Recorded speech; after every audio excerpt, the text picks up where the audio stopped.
Hello class 12th, welcome to my channel learn with basic. Class 12th, जैसा कि कल मैंने आपको लुटन पहलवान के प्रीवियस ईयर के इम्पॉर्टेंट क्वेश्चन बताए थे जो आपकी परीक्षा के उद्देश्य से बेहतर हैं। तो उसके बाद अब नमक, आज आप लोगों के लिए मैं नमक पार्ट से प्रीवियस ईयर्स क्वेश्चन लेकर आई हूँ जो बहुत ही आप लोगों के लिए हेल्पफुल होंगे। इनको देखिए और समझिए। केवल 2-1 बार आप लोग इसे रिवाइज कर लेंगे तो इस नमक पार्ट से जितने भी क्वेश्चन हैं वो आपके बाहर नहीं जाएंगे, इनमें आपकी तैयारी बेहतर हो जाएगी। तो चलिए ज़्यादा समय न गवाते हुए इसको देखते हैं। पहला आपका प्रश्न है, नमक कहानी की मूल संवेदना अपने शब्दों में लिखिए। देखिए ये क्वेश्चन 2017-18 दोनों बार आ चुका है और ये बहुत ही इम्पॉर्टेंट है, यानी इसकी मूल संवेदना आपको बतानी है। मूल संवेदना का मतलब ये होता है कि उसका प्रारूप क्या है। तो नमक भारत पाक विभाजन के बाद सरहद के दोनों तरफ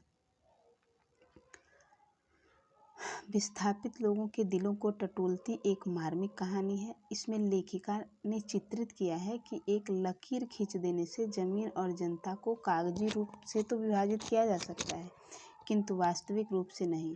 यह सत्य है कि जमीन को चाहकर भी नहीं बांटा जा सकता और ना ही कोई जनता की भावनाओं को दबा सकता है।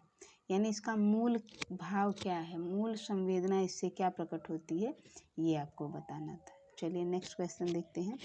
साफिया के भाई ने नमक की पुड़िया ले जाने से क्यों मना कर दिया।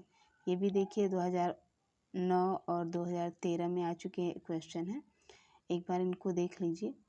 नमक की पुड़िया को लेकर साफिया के मन में यह द्वंद्व था कि वह नमक कस्टम अधिकारी को दिखाकर ले जाए या चोरी से छिपाकर।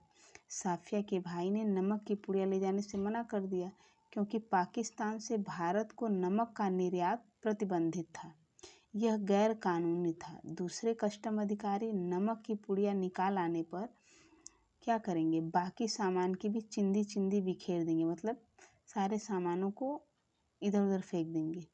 इससे बदनामी भी होगी। तीसरे, भारत में पर्याप्त मात्रा में नमक है, यानी भारत में तो नमक की कमी नहीं है कि कोई नमक लेकर जाए। तो ये इसका भाव था। अगला क्वेश्चन, नमक की पुड़िया ले जाने के संबंध में साफिया के मन में क्या द्वंद्व था। देखिए यहाँ पे आप देख सकते हैं कि ये क्वेश्चन कितनी बार रिपीट हुआ है। जब भावना के बदले बुद्धि हावी होने लगी तो साफिया का मन द्वंद्वग्रस्त हो गया। वह सोचने लगी कि कस्टम वाले पुड़िया ले जाने देंगे या नहीं। यदि उन्होंने उसे न जाने दिया तो उसके वायदे का क्या होगा जो उसने सिख बीवी से किया था। साफिया जो कि सैयद थी, इसलिए उसने सोचा कि यदि वह नमक न ले गई तो क्या होगा, क्योंकि सैयद लोग कभी भी वायदा नहीं तोड़ते, जान देकर भी वायदा को पूरा करना होता है। तो ये साफिया ने के मन में जो द्वंद्व चल रहा था उसके बारे में बात है, तो आप इसको ऐसे भी लिख सकते हैं। अगला क्वेश्चन, नमक कहानी में भारत व पाक की जनता के आरोपित भेदभावों के बीच मोहब्बत का नमकीन स्वाद घुला है, कैसे। देखिए ये भी 2 बार रिपीट हो चुकी क्वेश्चन है। नमक कहानी में भारत व पाक की जनता के आरोपित भेदभावों के बीच मोहब्बत का नमकीन स्वाद घुला हुआ है। उनमें प्रेम और स्नेह का स्वाद है। इस स्वाद में अपनापन है।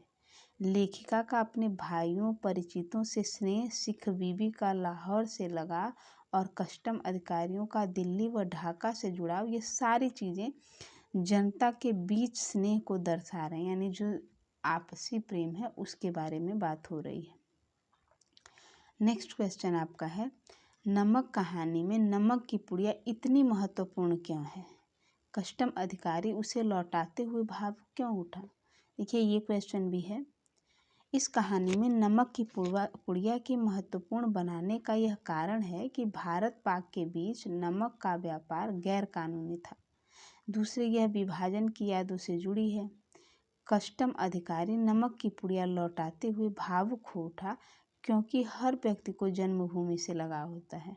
उस प्रेम की अनुभूति से ही वह भावुक हो उठा, यानी उसे ये भावना आ गई कि हम भी जहाँ से हैं वहाँ से हमारा जुड़ाव है। नेक्स्ट क्वेश्चन, उनको यह नमक देते वक्त मेरी तरफ से कहिएगा कि लाहौर अभी तक उनका वतन है और दिल्ली मेरा, तो बाकी सब रफ्ता रफ्ता ठीक हो जाएगा। नमक कहानी में लाहौर के कस्टम अधिकारी के इस कथन के पक्ष या विपक्ष में 3 तर्क दीजिए। क्या ऐसा हो सकता है क्या कि रफ्ता रफ्ता ठीक हो जाएगा? तो उस विपक्ष में 3 तर्क देना है। देखिए कौन कौन सा तर्क है। राजनीतिक निर्णय भावनाओं पर आधारित नहीं होते। पहला तर्क, रफ्ता रफ्ता ठीक होने के विपक्ष यानी उसके पक्ष में नहीं, विपक्ष में। पाकिस्तान व बांग्लादेश का निर्माण विरोध के आधार पर हुआ है, यानी ये सहमति से नहीं हुआ है। उस समय बीतने के साथ साथ नई पीढ़ी विभाजन की त्रासदी को भूल जाती है।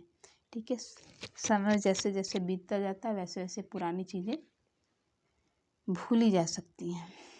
अगला क्वेश्चन, नमक कहानी तो वहीं समाप्त हो जाती है जहां नमक की पुड़िया लौटाता हुआ कस्टम अधिकारी कहता है लाहौर अभी तक उनका वतन है और दिल्ली मेरा। अमृतसर वाला प्रसंग तो कहानी में पैबंद सा लगता है। उपर्युक्त कथन पर तर्क सम्मत टिप्पणी कीजिए।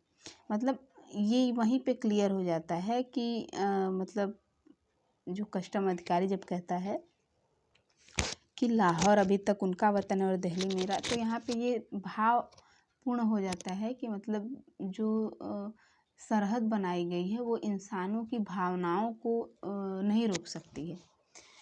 तो ये जो कथन है इस पे तर्क देना है आपको। तो यह कथन सही नहीं है। कहानी का मुख्य उद्देश्य मानव मन की एकता बताता है। देशों की सीमाएं बढ़ जाती हैं परंतु दिल नहीं बढ़ता। वह अपनी जन्मभूमि से कभी अलग नहीं होता। अमृतसर वाला प्रसंग कहानी के दूसरे पहलू को व्यक्त करता है। कहानी का पहला अंश भारत पाक विभाजन पर आधारित है परंतु दूसरा पाक बांग्लादेश विभाजन पर आधारित है। भारत में रहने के बावजूद उसे ढाका की याद आती है, यानी वो मन से वहीं से जुड़ा हुआ है। अगला क्वेश्चन, नमक कहानी में नमक किस बात का प्रतीक है? देखिए ये इम्पोर्टेंट है। इस कहानी में वतन शब्द का भाव किस प्रकार दोनों तरफ के लोगों को भावुक करता है? ये सैंपल पेपर में क्वेश्चन आया है और 2015 में भी आ चुका है। नमक कहानी में नमक भारत और पाकिस्तान के विभाजन के बाद इन अलग अलग देशों में रह रहे लोगों के परस्पर प्यार का प्रतीक है, जो विस्थापित और पुनर्वासित होकर भी एक दूसरे के दिलों से जुड़े हैं। इस कहानी में वतन शब्द का भाव एक दूसरे को याद करके और अतीत की मधुर यादों को खो देने का भाव उत्पन्न करके दोनों तरफ के लोगों को भावुक कर देता है।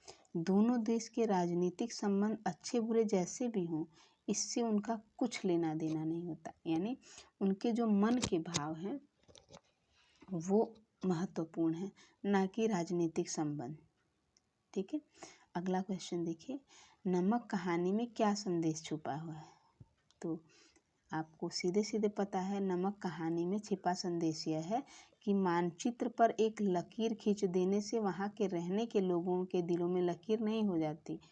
जमीन बंटने से लोगों के आवागमन पर प्रतिबंध और पाबंदियां लग जाती हैं, परंतु लोगों का लगाव अपने मूल स्थान से बना रहता है, यानी जहाँ उनकी जन्मभूमि होती है।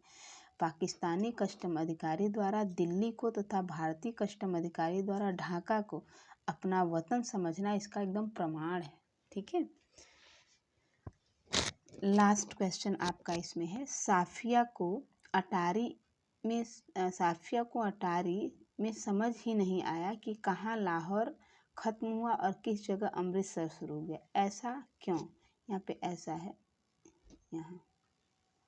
ठीक है, देखिए इस क्वेश्चन का आंसर, अमृतसर व लाहौर दोनों की सीमाएं साथ लगती हैं, दोनों की भौगोलिक संरचना एक जैसी है, दोनों तरफ के लोगों की भाषा एक जैसी है, एक जैसी शक्लें, उनका पहनावा एक जैसा, वे एक ही लहजे से बोलते हैं तथा उनकी गालियाँ भी एक ही जैसी ही है।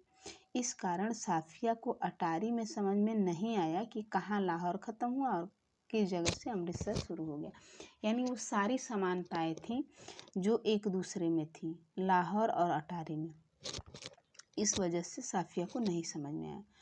तो वीडियो पूरा देखने के लिए आप लोगों का बहुत बहुत धन्यवाद।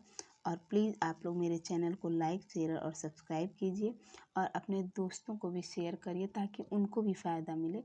और एक बार फिर वीडियो देखने के लिए आप लोगों का बहुत बहुत धन्यवाद। मिलते हैं नेक्स्ट पार्ट से प्रीवियस ईयर के क्वेश्चन लेकर, ठीक है।